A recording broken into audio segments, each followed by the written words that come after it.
Ya, Bismillahirrahmanirrahim. Kita kembali dirundung duka ya, atau dirundung malang karena penyerangan Amerika Israel terhadap Teheran itu langsung berdampak kepada semua pengapalan atau semua pengiriman atau semua pengangkutan yang melalui Selat Hormuz ya, dan di situ adalah lalu lintas transaksi jual beli bahan bakar ya dari banyak negara, dan Indonesia adalah termasuk negara yang banyak ketergantungan atau banyak yang selama ini banyak membeli minyak dari yang melalui Selat Hormuz. Nah, ini tentu dampaknya sangat luar biasa kepada Indonesia, dan ini betul-betul sangat memprihatinkan karena ini pasti berdampak pada tanda kutip kemungkinan terjadi kelangkaan BBM ya. Selama ini kita paham bahwa penyimpanan di tangki-tangki minyak di seluruh Indonesia itu hanya bisa memasok BBM untuk lebih kurang 18 sampai 21 hari ya. 18 sampai 21 hari. Nah, sekarang dengan terjadinya peristiwa ini itu pasti satu terjadi kelambatan pengiriman atau juga terjadi penyetopan. Jadi kalau sudah terjadi penyetopan pengiriman BBM dari pengangkutan kapal-kapal yang mengangkut minyak Indonesia, ya saya kira yang tadinya 18 sampai 21 hari, jangan-jangan stok kita hanya tinggal 14 hari atau 10 hari. Ini kan menimbulkan kewaswasan yang sangat luar biasa dan menimbulkan ketidakpastian dari semua aktivitas yang ada di negara kita ini. Jadi ini dampaknya sangat luar biasa, dan ini pemerintah harus betul-betul serius ya. Nih, ini kan semua akibat pengambilan keputusan ya. Pengambilan keputusan yang tidak mempertimbangkan bagaimana posisi strategis Iran ya sebagai negara yang menguasai Selat Hormuz itu. Nah, Indonesia selama ini memang itu selalu saling mendukung dengan Teheran, tetapi Indonesia tidak akrab ya. Indonesia tidak akrab dengan Teheran ya, apalagi belakangan ini kedengaran bahwa Indonesia ada di BOP bersama-sama dengan Amerika, bersama-sama dengan Israel dan beberapa negara-negara yang selama ini memang bersekutu dengan Amerika. Nah, dengan posisi seperti ini, posisi Indonesia sulit ya. Indonesia sangat sulit ya. Jadi coba kita bayangkan ya dampak pengiriman dan penyetokan, dan ini juga ada pertanyaan yang sangat bagi pikiran saya, kenapa Menteri SDM ya mengatakan tidak ada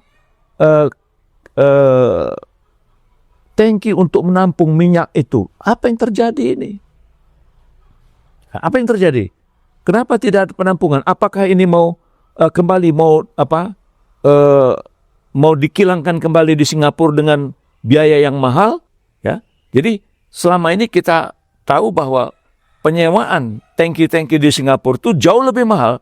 Nah, dengan situasi yang seperti sekarang, apakah Menteri SDM, Pertamina, anak-anak perusahaan Pertamina akan mengkilangkan minyak-minyaknya itu di Singapura, dan situ ada komisi-komisi, ini BPK harus ikut nih. Ya, BPK harus kontrol ya. Karena ini kita akan lihat bahwa dampak dari peristiwa ini itu sangat besar kepada beban-beban biaya rakyat, karena mau tidak mau harga BBM akan dinaikkan. Saya merasa betul-betul heran, penuh dengan tanda tanya besar ya, ketika tangki-tangki minyak kita itu jumlahnya terbatas, dan penyewaan-penyewaan yang dilakukan di tangki-tangki di negara lain seperti Singapura itu harganya lebih mahal. Begitu juga biaya-biaya pengangkutan melalui kapal-kapal yang selama ini juga itu jauh lebih mahal dibandingkan dengan kapal-kapal yang selama ini sudah ada kontrak dengan Pertamina. Tetapi yang jadi pertanyaan, kenapa ya? Ada apa ini dengan Pertamina? Ada apa ini dengan Kejaksaan Agung? Kemarin itu kalau kita ikutin di media, ya, di media sosial dan kita ikutin kasusnya, justru ada kilang-kilang minyak yang memang itu cukup besar volumenya bisa menampung, dan itu adalah milik pribumi Indonesia, tapi kemudian orangnya dipenjarakan. Padahal kalau kita ikutin, biaya kontrak, biaya sewa kapal maupun biaya sewa kilangnya, sewa tangkinya, itu jauh lebih murah. Jadi ini sebetulnya apa yang terjadi ini di dalam proses kita untuk pemasokan BBM yang kita impor dari negara-negara lain gitu. Nah, ini kan menimbulkan sebuah keprihatinan. Nah, oleh karena itu sekarang bisa dilihat ya, dengan peristiwa yang ada sekarang ini, dengan ditutupnya Selat Hormuz, ternyata kilang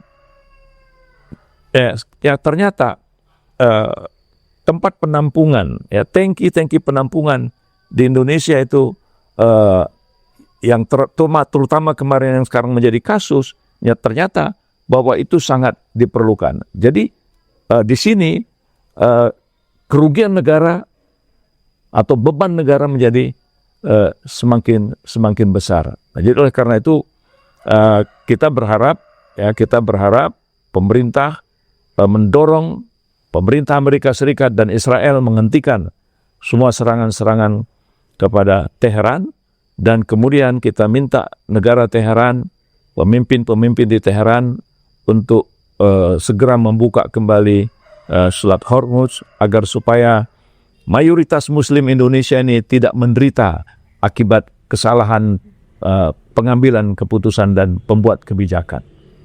Nah, sekarang prediksi saya bahwa harga minyak dunia ini itu berkisar antara 100 sampai dengan $200 ya per barel.